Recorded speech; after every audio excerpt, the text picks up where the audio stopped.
बिस्मिल्लाहिर्रहमानिर्रहीम। Dear students, अस्सलाम वालेकुम।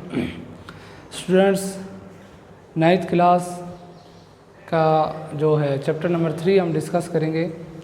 चैप्टर नंबर 2 तक जो है ना लेक्चर हो गए हैं जो पुराने थे। तो बच्चों, आप काइंडली उन दोनों चैप्टर्स को जो है ना आप अच्छी तरह तैयार करें। आपके विद इन 2 वीक्स जो हैं पेपर स्टार्ट हो जाएंगे। और इससे पिछले जो वीडियो लेक्चर था उसमें चैप्टर नंबर 2 एंड हुआ था। आज चैप्टर नंबर 3 हम डिस्कस करेंगे। तो चैप्टर नंबर 3 क्या है बच्चों? चैप्टर नंबर 3 है डायनेमिक्स। देखें बच्चे, हमने इससे पहले जो पिछला प्रीवियस चैप्टर था, चैप्टर नंबर 2, वो काइनेमैटिक्स था। उसके अंदर हमने काइनेमैटिक्स को डिस्कस किया था। आज जो हम पढ़ने जा रहे हैं वो है डायनेमिक्स। वो क्या है? डायनेमिक्स। बच्चे, असल में ये है क्या चीज़? डायनेमिक्स और काइनेमैटिक्स ये क्या चीज़ें हैं? तो सबसे पहले देखें मैकेनिक्स। हमने चैप्टर नंबर 1 में पढ़ा था कि मैकेनिक्स क्या है।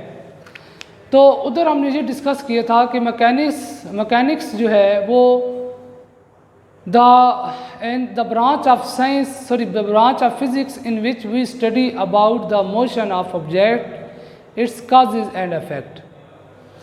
कि हम मैकेनिक्स में पढ़ते हैं कि एक ऑब्जेक्ट कैसे जो है वो मूव कर रहा है, क्यों मूव कर रहा है, उसकी रीज़न क्या है और उसका अफेक्ट क्या है। ये हमने मैकेनिक्स में पढ़ा था। जो पहला चैप्टर था, चैप्टर नंबर 1, उसमें जो ब्रांचेज ऑफ फिज़िक्स है, सबसे पहली ब्रांच फिज़िक्स की ये है कि मैकेनिक्स क्या है बच्चों। उसके बाद देखें, मैकेनिक्स को फर्दर 2 हिस्सों में डिवाइड कर दिया गया। सबसे पहले जो था वो हमने चैप्टर नंबर 2 जो पढ़ा वो था काइनेमैटिक्स। ये इसी का चैप्टर नंबर 2 था। आज हम जो पढ़ने जा रहे हैं, यानी कि मैकेनिक्स की फर्दर 2 टाइप्स हैं। एक है काइनेमैटिक्स और सेकंड वाली क्या है? डायनेमिक्स। अब काइनेमैटिक्स चैप्टर नंबर 2, डायनेमिक्स जी हमने पढ़ा। आज हम चैप्टर नंबर 3 पढ़ा, वो उसकी दूसरी टाइप को डिस्कस करेगा और वो क्या है? डायनेमिक्स। ठीक है बच्चों। और ये 9th क्लास का है chapter number 3। Chapter number 2 kinematics था और चैप्टर नंबर 3 डायनेमिक्स है। अब काइनेमैटिक्स क्या था बच्चों? काइनेमैटिक्स आपके पास है, हाँ, उसमें हमने ये पढ़ा था, study of motion of object with out its causes and effects. कि मैकेनिक्स, काइनेमैटिक्स ऐसी ब्रांच है मैकेनिक्स की जिसके अंदर हम पढ़ते हैं study of motion of object. Object की हरकत के बारे में तो पढ़ते हैं, बट विद आउट डिस्कसिंग या with out cause its effect. लेकिन हम उसमें ये नहीं देख रहे थे कि एक ऑब्जेक्ट मोशन कर रहा है, जो हरकत कर रहा है, उसके पीछे रीज़न क्या है, उसकी वजह क्या है, वो क्यों हरकत कर रहा है। हमने जस्ट पढ़ा था कि ऑब्जेक्ट मूव कर रहा है। जैसे देखें बच्चों, दूसरे चैप्टर में हमने पढ़ा था डिस्टेंस क्या है, डिस्प्लेसमेंट क्या है, वेलोसिटी क्या है, स्पीड क्या है। तो वेलोसिटी एक्चुअली हमें ये बता रही थी कि एक बॉडी जो है वो इतनी स्पीड से, इतनी वेलोसिटी से मूव कर रही है। ये नहीं बता रहे थे उसमें हम, वो ये उस चैप्टर में वो डिस्कस नहीं कर रहा था कि वो क्यों, वेलोसिटी कैसे पैदा हुई, किस वजह से पैदा हुई, क्यों पैदा हुई। ठीक है बच्चों। इसी तरह फिर हमने पढ़ा था कि एक्सेलरेशन क्या होता है। तो एक्सेलरेशन सिर्फ ये कि बॉडी अगर टाइम के लिहाज से वेलोसिटी चेंज करती रहे तो एक्सेलरेशन होता है। उसके बाद उसमें हमने हरकत पढ़ी थी, जिस तरह ट्रांसलेटरी मोशन है, वाइब्रेटरी मोशन है, रोटेटरी मोशन है। अब उसमें ये नहीं पढ़ा था कि वो वाइब्रेटरी क्यों हो रही है, ट्रांसलेटरी मोशन क्यों हो रही है, कैसे हो रही है। हरकत के बारे में पढ़ा ज़रूर था कि हो रही है, लेकिन ये नहीं पढ़ा था कि कैसे हो रही है। एक देखिए बुक पढ़ी हुई है, वो कैसे एक जगह से दूसरी जगह चली जाती है। ठीक है, आज ये हम डिस्कस करेंगे। तो ये तो था अब काइनेमैटिक। अक्सर बच्चों ये आज जाता है क्वेश्चन कि what is the difference between kinematics and dynamics. तो डायनामिक्स क्या है, इसमें हम क्या पढ़ेंगे। तो ये बच्चों नई डेफिनेशन है, the study of motion of object with its causes of motion and effects। जरा बच्चे ध्यान दें, इसमें पढ़ा था विदाउट इट्स causes, ठीक है, और इधर पढ़े हैं विद इट्स causes। डिफरेंस समझ आइए ना बच्चों। काइनेमैटिक्स में असर को, काजेज को, वजूहात को डिस्कस किए बगैर हमने हरकत के बारे में पढ़ा था। लेकिन आज डायनामिक्स के अंदर हम ये पढ़ेंगे कि एक object, study of motion of object, एक ऑब्जेक्ट अगर हरकत कर रहा है तो उसके पीछे वजह क्या है, उसके पीछे रीज़न क्या है, उसका इफेक्ट क्या है। ये बच्चों बुक वाले ने इस इफेक्ट को नहीं लिखा, आप इस तरह भी डेफिनेशन लिख सकते हैं या इधर तक भी लिख सकते हैं, नो डाउट इसमें कोई गलत नहीं होगा। ठीक है, आप इधर तक भी लिख सकते हैं और साथ लिख सकते हैं एंड इट्स इफेक्ट। तो जो सिंपल डेफिनेशन बुक के अंदर वो यही है, the study of motion of objects with its causes and effects. Causes and effect, effect लिखे जाने लगे बुक में सिर्फ यह है with its causes of motion, कि एक जो ऑब्जेक्ट है वो हरकत कर रहा है, ठीक है, क्यों कर रहा है, कैसे कर रहा है। जैसे बच्चों देखें, एक बॉल आप पड़ी हुई है, वो एक जगह से दूसरी जगह मूव कर जाती है, तो भाई कैसे मूव कर जाती है, तो देखिए उसके ऊपर आप फोर्स लगाते हैं। दरवाज़ा जो है आपका, डोर है रूम का, वो बंद हुआ पड़ा है, वो ओपन हो जाता है, भाई वो कैसे हुआ, जब वो मूव कर रहा है, कैसे मूव कर रहा है, जी हम डिस्कस करेंगे वो कैसे मूव कर रहा है, उसके पीछे रीज़न क्या है, काजेज क्या है, उसके हरकत करने की वजह क्या है। तो वो वजह यह है कि उसके ऊपर फोर्स लगी है तब वो मूव कर रहा है। तो ये बच्चों सारा हम डायनामिक्स के अंदर पढ़ते हैं। और डायनामिक्स जो है वो एक्चुअली किसी जिस्म की हरकत को, मोशन को जो है ना डिनोट करता है, एक्सप्लेन करता है, प्रेजेंट करता है कि वो कैसे हरकत कर रही है। तो ये बच्चों आपके पास क्या था, डायनामिक्स और काइनेमैटिक्स में डिफरेंस क्या है। अब बच्चे जो हमारा असल टॉपिक है उस पे आते हैं।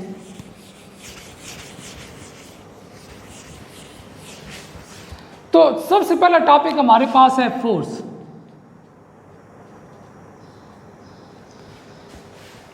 जो इस चैप्टर का पहला टॉपिक है वो है force, inertia and momentum.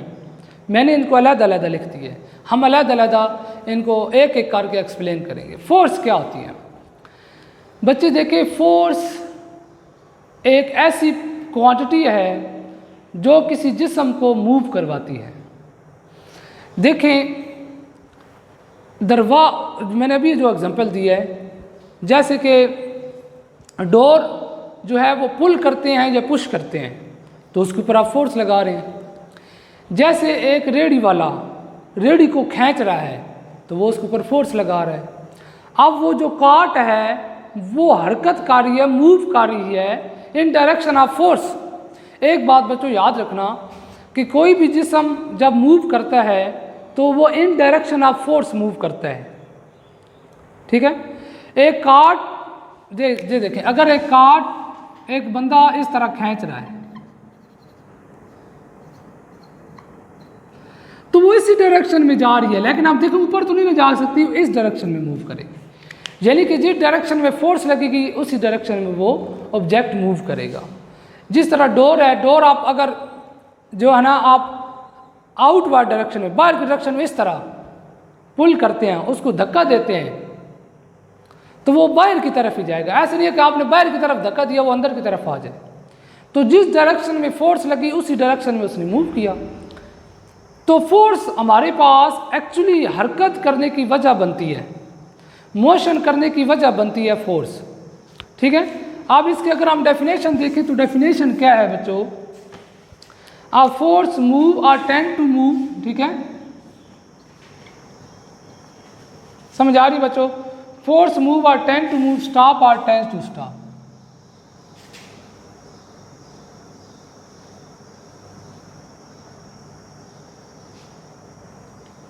Stop or tend to stop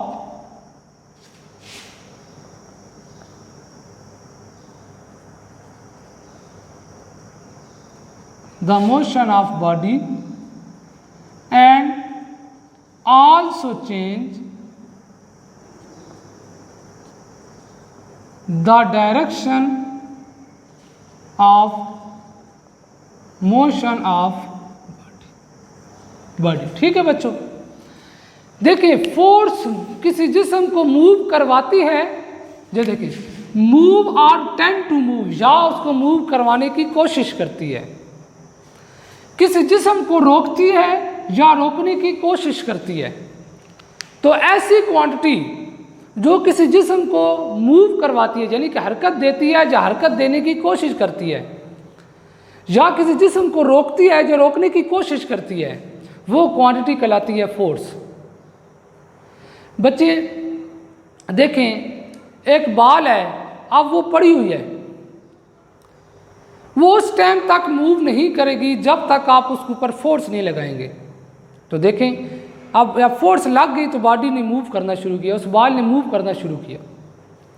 तो अब क्या है, मूव, यानी कि बॉल किस वजह से मूव किया, फोर्स, तो फोर्स ने उसे मूव करवाया, या उसको मूव करवाने की कोशिश कर रही है, या फिर क्या है, देखिए एक बॉल जब बैट जो है ना बैट के साथ लगती है, बल्ले के साथ लगती है, तो वो कितनी दूर चली जाती है। आगे से जो आपके पास फील्डर मैन होता है, जो फील्डिंग पे होता है, वो उसको रोकने की कोशिश करता है, वो उसको क्या करता है, कोशिश करता है और फिर रोक भी लेता है। वो कैसे रोकता है, उसको आगे से फोर्स लगाता है। अब सिर्फ ये नहीं है, देखिए ना, अब ये नहीं है कि आपने बॉल को जो है ना हिट किया तो फोर्स लगी, नहीं, उसको रोकने में भी फोर्स का अमल है। जिस तरह डोर है, डोर आपने उसके ऊपर फोर्स लाई, वो बंद हो रहा है, आगे से एक बंदा आता है, वो उसको रोक लेता है बंद होने से। आप दरवाज़ा बंद जो मूव किया, वो भी फोर्स की वजह से उसने मूव किया। जब रुका तो वो भी फोर्स की वजह से रुका। ज़ाहिर है उसको आगे से किसी ने रोक लिया, सपोर्ट किया, तो वो भी उसने आगे से ऐसे फोर्स लगाई। आपने उसको ऐसे फोर्स लगा के मूव कराया, आगे जो उसने जिस बंदे ने उसको स्टॉप किया उसने भी फोर्स लगाई। तो देखो वो फोर्स की वजह से उसने मूव भी किया, फोर्स की वजह से स्टॉप भी किया। तो डायरेक्शन कैसे, ये तो होगी। आगे वो कहता है चेंज द डायरेक्शन। बच्चों फोर्स डायरेक्शन कैसे चेंज करती है? देखें, एक बॉल जा रही है, आगे से आपने उसको मूव किया ना, यानी कि वो उसके ऊपर फोर्स लगी, उसने मूव किया, आगे से एक बंदा उसको ऐसे फोर्स लगा देता है, यानी कि वो इस डायरेक्शन में जा रही थी, आगे से दूसरी मैन ने उसके ऊपर इस डायरेक्शन में फोर्स लगाई। तो देखिए अब क्या हुआ, डायरेक्शन चेंज, वो इस डायरेक्शन में फोर्स जब लगी तो वो इस डायरेक्शन में जा रही थी बॉल, लेकिन इधर से फिर उसे एक फोर्स लगी तो उसने उसकी डायरेक्शन को क्या कर दिया, चेंज कर दिया। एक और एग्जांपल, डोर है, डोर आपने बाहर की तरफ बंद किया तो डायरेक्शन आउटवर्ड है, आगे से एक बंदे ने फोर्स लगाई, उसको धक्का पीछे की तरफ दे दिया। तो आप देखें डायरेक्शन फोर्स की वजह से इधर मतलब बाहर की तरफ जा रहा था दरवाज़ा, आगे से जो बाहर से जिसने उसको फोर्स लगा के धक्का दिया तो डायरेक्शन क्या हो गई, पीछे अंदर की तरफ आ गई। तो पहले डायरेक्शन बाहर की तरफ थी, फोर्स लगने की वजह से डायरेक्शन अंदर की तरफ जानी, डायरेक्शन चेंज हो गई। तो फोर्स एक जिस्म की डायरेक्शन को भी चेंज करता है। एक और बात, it also change shape and size of object. और बच्चों जो फोर्स है वो किसी जिस्म की शेप या साइज को भी चेंज कर देती है। कैसे?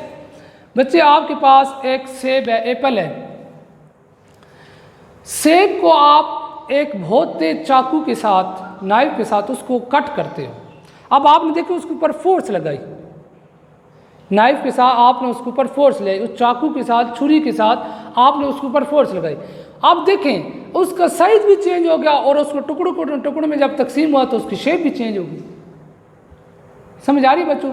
तो इसी तरह जो एक फोर्स है वो किसी जिस्म के जो है साइज को भी चेंज कर सकती है और शेप को भी चेंज कर सकती है। नेक्स्ट बच्चों, इसकी एग्जांपल में क्या है, जो अगर आपके पास ये क्वेश्चन आ गए शॉर्ट में कि what is force, give its example, तो बच्चों इसके एग्जांपल में आप लिख सकते हैं पुश और पुल द डोर, एक हो गई, या a man push the cart, ये दो होगी, और भी हैं, ठीक है। Keeper is stop the ball, ठीक है, ये भी हो सकती है। अब बच्चों नेक्स्ट हमारे पास क्या है, नेक्स्ट हमारे पास है अनर्शिया। नेक्स्ट हमारे पास क्या है, अनर्शिया।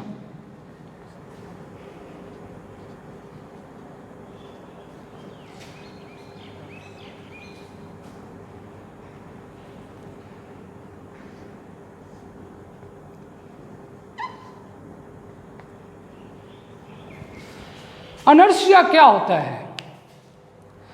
देखिए बच्चे, जब फोर्स की बात हुई, मोशन की बात हुई, हरकत की बात हुई, तो अब इससे आगे कुछ एक चीज़ नई रिलेट कर रही है, एक प्रॉपर्टी है किसी जिस्म की, और वो है एनर्शिया। गलीलो साहब ने ये कहा था कि एक जिस्म जो है वो मूव कर रहा है तो वो मूव ही करता रहेगा, ठीक है बच्चों, और एक जिस्म रुका हुआ तो वो रुका रहेगा उस टाइम तक जब तक फोर्स नहीं लगेगी। अब इससे ज़रा आगे आए, देखिए गलीलो साहब ने ये भी कहा कि एक हैवी बॉडी को और लाइट हल्की बॉडी को, यानी एक बच्चों भारी बॉडी है और एक कम वजन वाली बॉडी है जिसम है कोई भी, उनको मूव कराना डिफ़िकल्ट है, यानी कि डिफरेंट तरीक़ों से, हम डिफ़िकल्ट भी है और डिफरेंट तरीक़ों से है। देखें, अगर एक भारी जिस्म को मूव करवाना है तो उसके ऊपर हमें ज़्यादा फोर्स लगानी पड़ेगी, और अगर एक हल्के जिस्म को मूव कराना है तो उसके ऊपर हमें कम फोर्स लगाना पड़ेगी।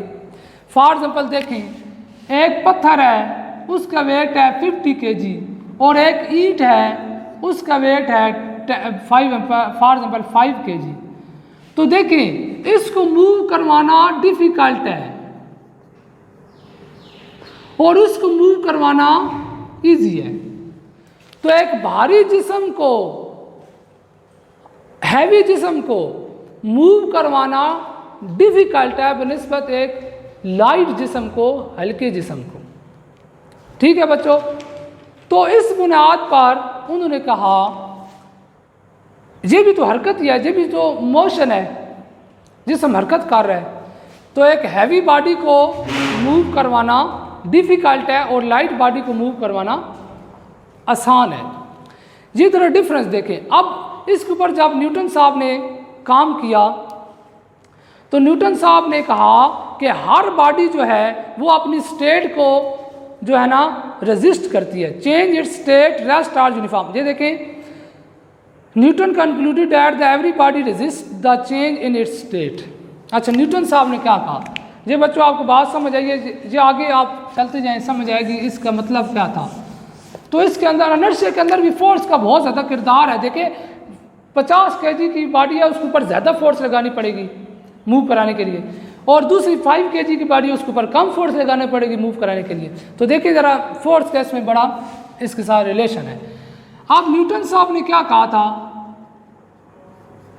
न्यूटन साहब ने कहा था, उन्होंने जो रिजल्ट निकाला था कि हर बॉडी, ठीक है, change its state, rest or motion, resist its change, resist its state, rest or in motion, कि एक जिस्म अपनी हरकत के खिलाफ मज़ाहमत करता है, वो चाहता है कि वो रुका हुआ है तो वो रुका रहे, रेस्ट इन रेस्ट स्टेट। देखने से स्टेट हरकत जो है ना, मोशन करना भी एक स्टेट और रुका होना भी एक स्टेट है, कि एक जिस्म अगर रेस्ट में है तो वो रेस्ट में ही रहे, वो चाहता है कि वो रेस्ट में ही रहे, और एक हरकत कर रहा है तो वो कहता है कि मैं हरकत में ही रहूं, तो इसको कहते हैं अनर्शिया, कि एक जिस्म अपनी जो स्टेट है उसके खिलाफ मज़ाहमत करे।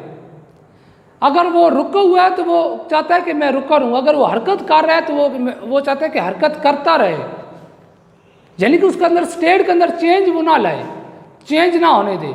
तो वो बच्चों आपके पास क्या कहलाता है, वो चीज़ क्या कहलाती है, वो अनर्शिया कहलाता है। वो अनर्शिया होगा जो उसकी स्टेट के खिलाफ मज़ाहमत करेगा।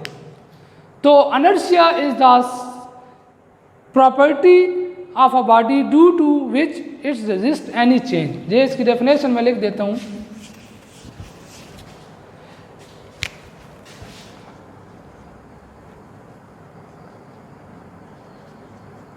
Inertia is the property of a body, ठीक है, property of a body due to which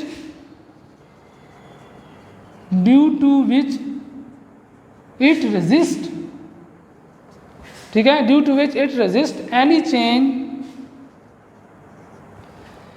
जो कि रेजिस्ट करता है, which resist any change in its state और rest, state of rest, any change of its state rest और motion. हाँ जी, देखिए अनर्शिया किसी जिस्म की वो खसूसियत है, यानी कि वो प्रॉपर्टी है जो कि क्या करती है, रेजिस्ट का मतलब होता है मज़ाहमत करती है। किसके अंदर, स्टेट के अंदर।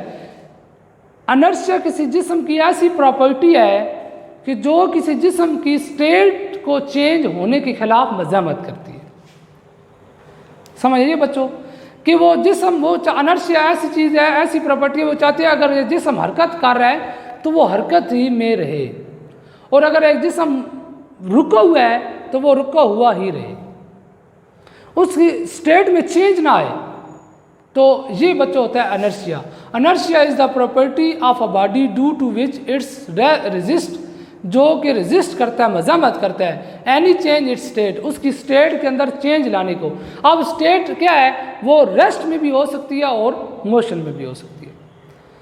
ठीक है बच्चों, जैसे बच्चे मिसाल के तौर पर, अब आपके पास एक जिस्म अगर वाइब्रेटरी मोशन करता है तो देखिए इस जगह पे आके वो आगे चला जाता है, जो हमने पीछे डिस्कस किया है, मीन पोजीशन पे आगे, फिर वो पीछे आता है, फिर इधर चला इस एक्सट्रीम पोजीशन, फिर तो देखिए इधर आके उसको रुक जाना चाहिए था ना, लेकिन रुकता नहीं है।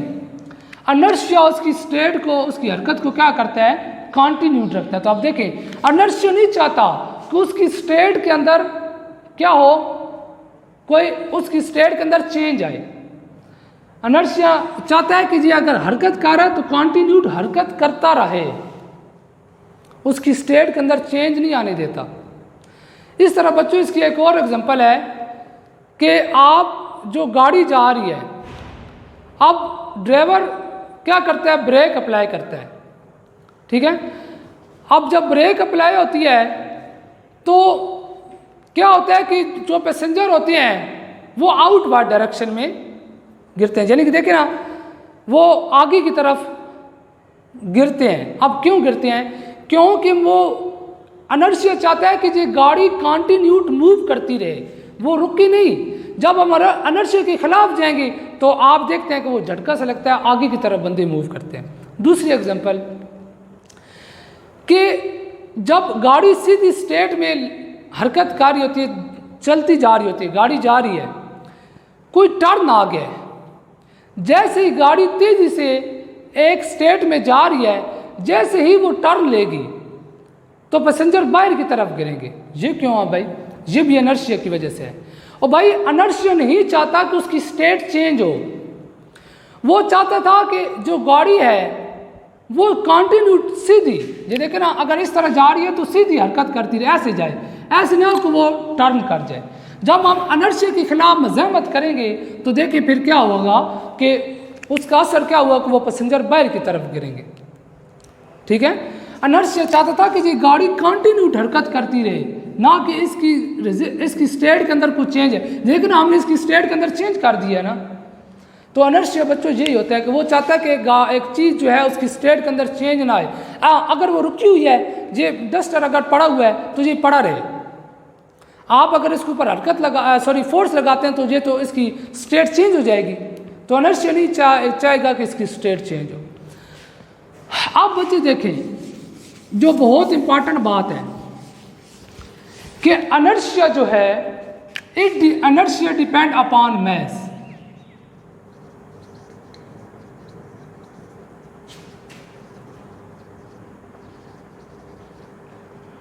Inertia depend upon mass. Inertia mass पे डिपेंड करता है। जितना ज्यादा किसी जिस्म का मास होगा उतनी इनर्शिया लगेगा। ये बात बच्चों याद रखना। ग्रेटर द मास, ठीक है, ग्रेटर द इनर्शिया, जितना मास ज्यादा होगा उतना इनर्शिया भी क्या होगा, ज्यादा होगा। अब बच्चों देखें, आपके पास अगर एक जिस्म का मास 50 kg है तो उसका इनर्शिया भी, और दूसरे का मास है 5 kg, तो 50 kg वाले का मास ज़्यादा है, उस पर इनर्शिया ज़्यादा अप्लाई होगा, ज़्यादा होगा, और 5 वाले का काम है तो इनर्शिया कम होगा। दूसरी इसकी बुक वाले ने एग्जांपल दिया कि एक गिलास के ऊपर आप एक कार्डबोर्ड रखें, उसके ऊपर एक कॉइन रख दें। अब बच्चों क्या होगा, जैसे ही इसकी आप देखें ना, इसके ऊपर वेट भी है ज़्यादा डाउनवर्ड, जैसे ही आप इसको जर्क करेंगे यानी कि जोर से खींचेंगे कार्डबोर्ड को, अब वो पहले कॉइन रेस्ट में था, उसके ऊपर कोई फोर्स नहीं लग रही थी, उसकी स्टेट रेस्ट में।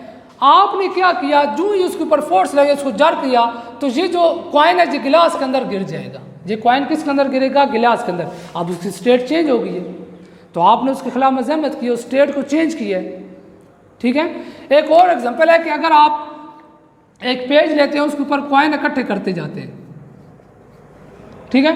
अब आप वैसे भी एग्जाम्पल, आप एक टेबल के ऊपर जो है ना एक पेज रखें छोटा सा लंबाई के रुख में, और उसके ऊपर आप कॉइन इकट्ठे कर दें। आप जैसे ही बच्चों आप उसको जर्क करेंगे तो काफ़ी दफ़ा ऐसा होता है कि वो कॉइन उधर ही रुके रहते हैं, वो गिरते ही नहीं है।